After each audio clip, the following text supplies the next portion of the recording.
Hello, fellow YouTubers. I am your host, La Petite Mort. Yes, that's my face.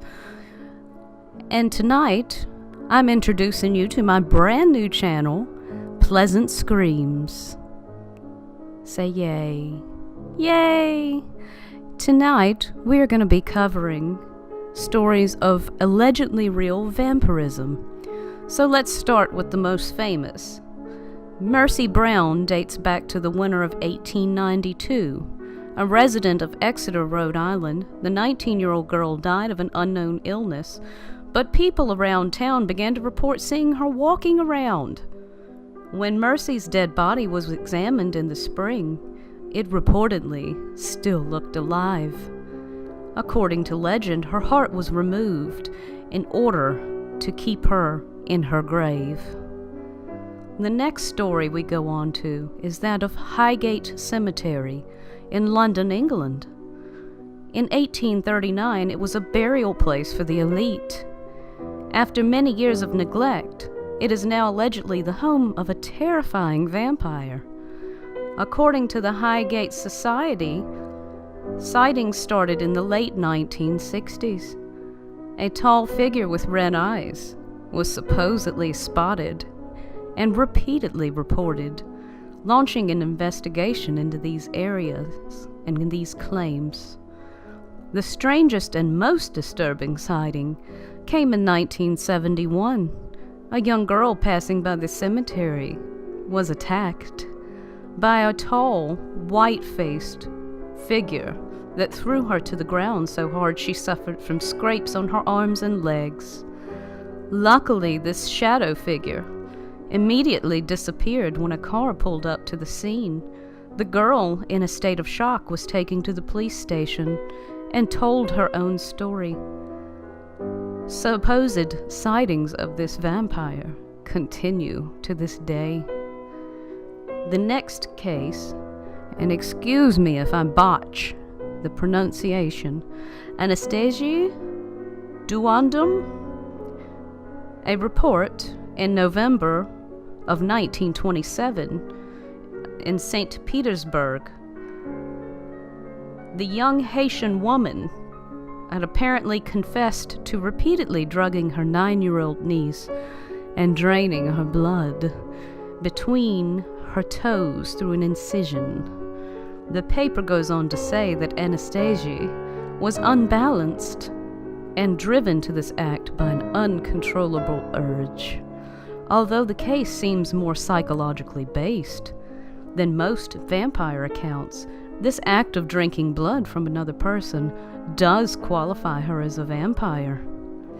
And last but not least, now we go to the story of the Richmond vampire, which is more of an urban legend based in Richmond, Virginia.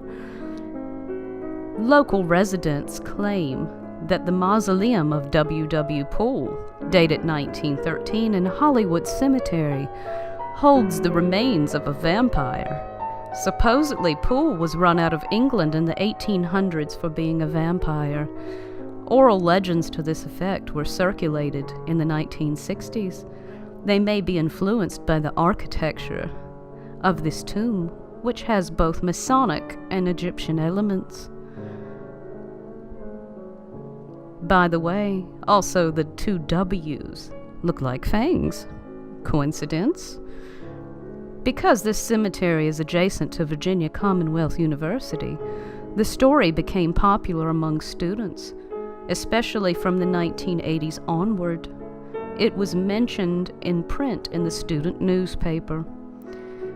In the past few years, this vampire story has been combined with the collapse of the Chesapeake and Ohio Railroad Church Tunnel, a neighborhood of eastern Richmond, Virginia, which buried several workers alive on October 2nd, 1925.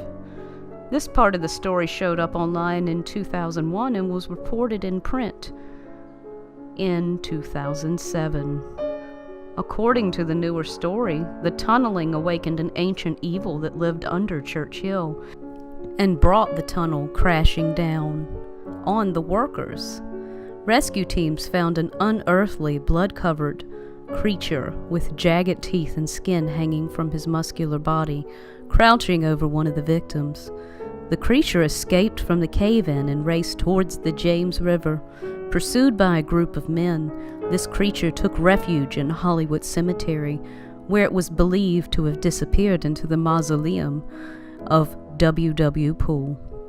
Researchers now believe that the actual creature that was reported was none other than 28-year-old fireman Benjamin F. Mosby, who had been shoveling coal in the firebox of a steam locomotive of a work train with no shirt on when the cave-in occurred and the boiler ruptured. Mosby's upper body was horribly scalded with flesh hanging from it. Reportedly, he died soon after. Now, vampires have been around, and stories of legends of vampires, since as far back as written history. Maybe there's something to this. What are these things? Does it stem from a fear of death and a fear of no afterlife? You can be the judge of that. But in the meantime, thank you for watching my episode, my very first episode of Pleasant Screams. And just remember, find me on Facebook under the name La Petite Mort, and soon I probably will be making a page for Pleasant Screams as well.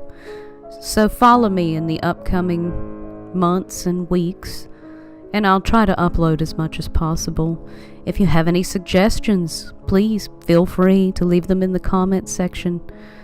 I may even take requests as far as to do videos, and I do apologize for my voice. I'm extremely southern. Forgive me. Pleasant Screams.